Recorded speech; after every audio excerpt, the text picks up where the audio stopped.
Christmas জমজমাট বড়দিনের উৎসবে মাতোয়ারা শহর কলকাতাও চিড়িয়াখানা থেকে বিভিন্ন পর্যটন কেন্দ্রগুলিও কিন্তু একেবারে দেখা যাচ্ছে সেই ছবি উৎসবের মেজাজে রয়েছে 8 থেকে 80। ভিক্টোরিয়াতেও সেখানেও মানুষের ঢল এবং তার পাশাপাশি বর্ষবরণের প্রস্তুতিও কিন্তু একেবারে শুরু হয়ে গিয়েছে।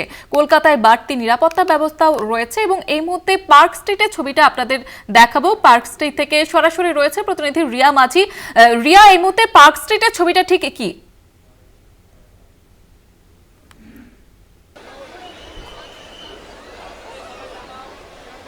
প্রতিবারের মতো এবারেও কিন্তু ক্রিসমাস সন্ধেবেলা জমজমাট পার্ক স্ট্রিট, সেটা বলাই বাহুল্য, কারণ প্রতি বছর আমরা যে চিত্র দেখি এবছরও তার অন্যতা হয়নি। পার্ক স্ট্রিট পুরো জমজমাট এবং সেই চিত্র দেখাতে বলবো আমার ক্যামেরা পার্সন দিলীপ রয় রয়েছে। আমি দিলীপকে বলবো যে একটু তোমাকে সেই চিত্রটাই দেখাতে, যেখানে তুমি দেখতে পাচ্ছ যে পার্ক স্ট্রিট এরিয়া, যেখানে ইতিমধ্যেই জমজমাট, প্রচুর মানুষের ভিড়, প্রচুর মানুষের সারা দিন।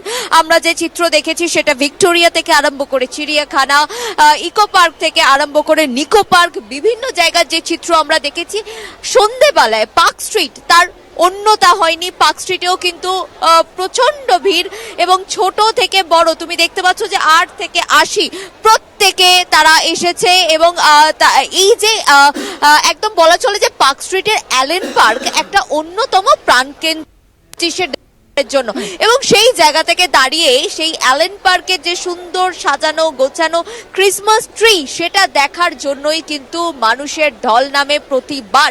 এবং এবারও যেটা দেখা যাচ্ছে যে বিকেল 4টে থেকে পার্ক স্ট্রিট বন্ধ করে দেওয়া হয়েছে। একদম কোনো রকম কোনো গাড়ি জনসাধারণের হেঁটে পুরো পার্ক স্ট্রিটের যে এই লাইটিং সেটা কিন্তু উপভোগ করার জন্য আমার সঙ্গে যারা রয়েছেন এখানে আমি একটু কথা বলার চেষ্টা করব। কোথা থেকে এসেছেন দিদিভাই? দমদম স্ট্রিট সুন্দর সেজেগুজে এসেছেন, সারাদিন কি প্ল্যান ছিল এবং এরপরে কি করে হট করে আমরা ঘুরতে এসেছি। কি মনে হলো? খুব ভালো লাগছে আমার। পার্ক স্ট্রিটে আসবেন, এর আগে এসেছেন? হ্যাঁ, এর আগেও এসেছি।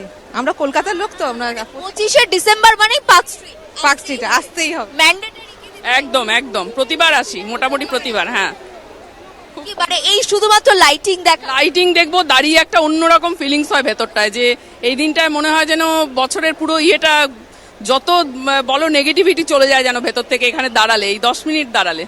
আর সেলফি তো ম্যান্ডেটরি। সেলফি তো ম্যান্ডেটারি। আমার ছোট যা, আমরা 2 যা এসেছি দমদম থেকে, আমার ছোট যা।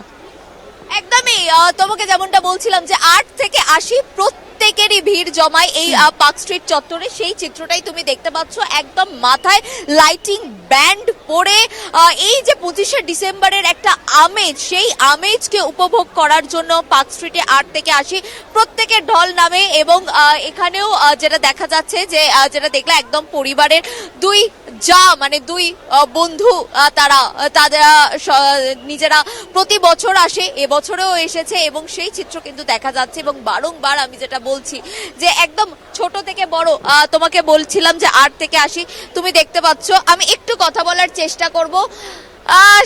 কেক খাওয়া হয়েছে আজকে? হ্যাঁ, কটা? একটা। আর কি প্ল্যান রয়েছে আজকে? প্ল্যান তুমি দেখতে পাচ্ছ যে ও ঠিকমতো কথাও বলতে পারছে না, কিন্তু এই পার্ক স্ট্রিটের আমেজ নেওয়ার জন্য কিন্তু 8 থেকে 80 তোমাকে যেটা বলছিলাম প্রত্যেকে এসে গেছে। আর তুমি দেখতে পাচ্ছ যে মাথায় সুন্দর একটা ক্রিসমাসের যে হরিণের একটা ব্যান্ড পরেছে, ক্রিসমাস টুপি পরেছে, পরে চলে এসেছে। প্রত্যেককে বলে দাও হ্যাপি ক্রিসমাস, মেরি ক্রিসমাস বলে দাও। Happy merry Christmas. Happy Mary. তুমি দেখতে পেলে যে 8 থেকে 80 তোমাকে যেমনটা আমি বলছিলাম যে প্রত্যেকের ঢল নেমেছে, সেই চিত্রই তোমাকে আমি দেখালাম। একটা খুদের সঙ্গে কথা বললাম এবং যারা প্রতিবার আসে মাথায় ব্যান্ড পরে, লাইটিং এর ব্যান্ড পরে, কারণ 25শে ডিসেম্বর মানে একটা আলাদাই আমেজ এবং প্রতি বছরে যে একেবারে বোঝাই যাচ্ছে রিয়া, প্রত্যেকবারের মতো এবারেও কিন্তু সবাই ফেস্টিভ মুডে রয়েছে এবং 8 থেকে 80 সকলেই উপস্থিত রয়েছে পার্ক স্ট্রিটে। ধন্যবাদ জানাবো তোমাকে রিয়া।